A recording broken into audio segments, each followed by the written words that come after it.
নমস্কার বন্ধুরা, আমার চ্যানেলে আপনাদের স্বাগত জানাই। আমি ছন্দা গোস্বামী সোনারপুর থেকে বলছি। আমার আজকের রেসিপি ভোগের লাবড়া বা লাবড়া রেসিপি। অত্যন্ত সুস্বাদু এই লাবড়া কিভাবে বানাতে হয় আজ সেটাই আপনাদের সাথে শেয়ার করব। তো খিচুড়ি ভোগের সাথে এই লাবড়া খুবই ভালো লাগে, অথবা এমনিও নিরামিষ যেদিন খাই আমরা সেদিন এরকম লাবড়া বানিয়ে নিলে ডাল ভাতের সঙ্গে খুব ভালো লাগে।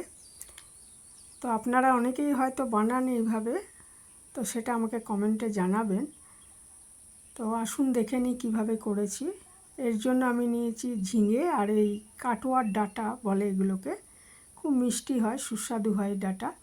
আর বরবটি নিয়েছি, বরবটির বদলে বিন কড়াইও নিতে পারেন।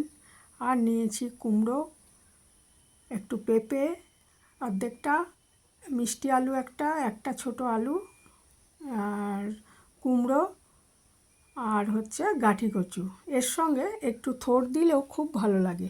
আজকে আমি থোড় দিইনি, কিন্তু থোড় দিলে বেশ ভালো লাগে এর সাথে খেতে। তো প্রথমে আমি তরকারিগুলো সব টুকরো করে কেটে নিয়েছি। কুমড়ো আর বেগুনটা কেটে ধুয়ে আলাদা রেখেছি। আর ডাঁটা বাদে অন্য সমস্ত তরকারিগুলো কেটে ধুয়ে একসঙ্গে রেখেছি। ডাঁটাটা একটু সেদ্ধ হতে বেশি লাগবে, ডাঁটাটা আলাদা রেখেছি একটু ধুয়ে। আর এরপরে একটা ননস্টিক কড়াই বসিয়ে আমি প্রথমে একটু ভাজা মশলা করে নেব। 2টো শুকনো লঙ্কা, 2 চামচ ধনে, আস্ত ধনে, আর 1-1.5 চামচ জিরে। এটাকে শুকনো খোলায় ভেজে গুঁড়ো করে রাখবো আগে। এটা শিলেও বাটতে পারেন, আবার গ্রাইন্ডারেও পেস্ট করে নিতে পারেন। মশলাটা এইটাই দেওয়া হবে, একদম শেষে দেওয়া হবে। এবং এটা কিন্তু ভাজার সময় আঁচটা একটু মিডিয়ামেই রাখবেন, না হলে পুড়ে গেলে ভালো লাগবে না খেতে, একটু তিতো হয়ে যাবে পুড়ে গেলে। আর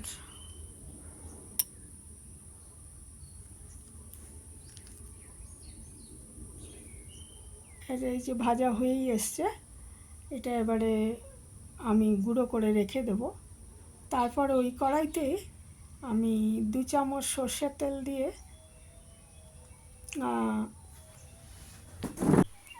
পাঁচফোড়নটা ভাজা হয়ে গেলে, খুব বেশি ভাজবো না, তাহলে তিতো হয়ে যাবে, দিয়ে আমি ডাঁটাটা আগে দিয়ে দিলাম। আর ওর সাথে কিছু বরবটি চলে গেছে আর কি, ডাঁটাটা আগে দিয়েছি। দিয়ে তারপরে 1-1.5 মিনিট এটা সাঁতলে বাকি তরকারিগুলো, সবজিগুলো দিয়ে দিলাম এর মধ্যে, দিয়ে ভালো করে সাঁতলে নিচ্ছি। এতে দিয়ে দেব পরিমাণ মতো নুন। আমি 1 চামচের কম একটু নুন ব্যবহার করেছি এতে। যেরকম আমরা সবজি নেব সেই অনুযায়ী দিতে হবে, স্বাভাবিক ব্যাপার। যে 1 চামচের একটু কম নুন দিলাম। প্রায় 1 চামচ হলুদ দিয়েছি, দিয়ে এটা ভালো করে সাঁতলে নিচ্ছি। তো ভালো করে মিশিয়ে দিয়ে, আর সাঁতলানো হয়ে গেলে এটা আমি ঢাকা দিয়ে 8-10 মিনিট রান্না করে নেব। কুমড়োগুলো দেওয়া বাকি ছিল, কুমড়োগুলো দিয়ে দিলাম। আর বেগুনগুলো কিন্তু আমি এর মধ্যে দিইনি, বেগুনগুলো আলাদা আমি ভেজে রেখেছি। সবজিটা যখন হয়ে আসবে, লাবড়াটা যখন হয়ে আসবে তখন দেব, কারণ বেগুন ভাজার সময় সেদ্ধ হয়ে গেছে প্রায়, কাজেই এটা এই জন্য এর মধ্যে দিইনি। আর একটু ভেজে দিলে খেতে ভালো লাগে, আর কুকিং টাইমটাও কম বেগুনের, ওই জন্য আলাদা করে আমি ওটা ভেজে নিয়েছি। ঢাকা দিয়ে আমি 8 থেকে 10 মিনিট এটা আগে সেদ্ধ করে নেব। জল দেওয়ার কোনো প্রয়োজন নেই, কারণ হচ্ছে ঝিঙে, কুমড়ো এই সব সবজির থেকে ঢাকা দিলে এই যে জল বেরিয়ে যাবে, সেই জলে এটা রান্না হয়ে যাবে, কাজেই আর ঢাকা দেওয়ার কোনো প্রয়োজন নেই। মিনিট 10 পরে খুলে, এরকম তরকারিটা প্রায় সেদ্ধই হয়ে এসছে। এই সময় আমি ছোটো 1 চামচ চিনি দিয়ে দিয়েছি স্বাদ বাড়ানোর জন্য। আর 2-3 চামচ নারকেল কোড়া দেবেন। হ্যাঁ, নারকেল কোড়া দিলে স্বাদটা অনেক বেড়ে যায়। নারকেল কোড়া দিয়ে এটাও ভালো মতো মিশিয়ে দিচ্ছি। আর দেখে নিতে হবে যে তরকারিগুলো সেদ্ধ হয়েছে কিনা। যদি সেদ্ধ হয়ে গিয়ে থাকে তাহলে আর খুব বেশি রান্না করার দরকার নেই। নারকেলটা দিয়ে খুব ভালো করে নাড়াচাড়া করে তারপরে এইভাবে 2-3 মিনিট রান্না করে তারপরে আমি বেগুন ভাজাটা দিয়ে দিলাম। দিয়ে এটা আবার ভালো করে মিশিয়ে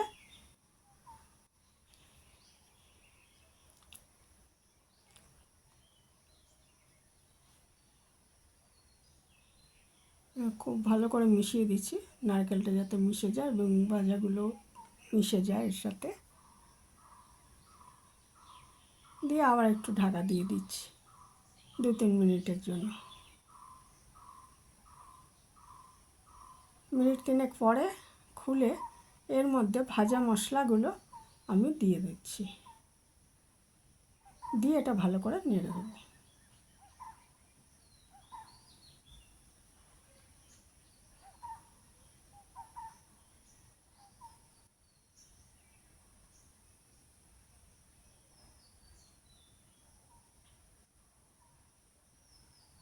ভাজা মশলাগুলো দিয়ে দিচ্ছি।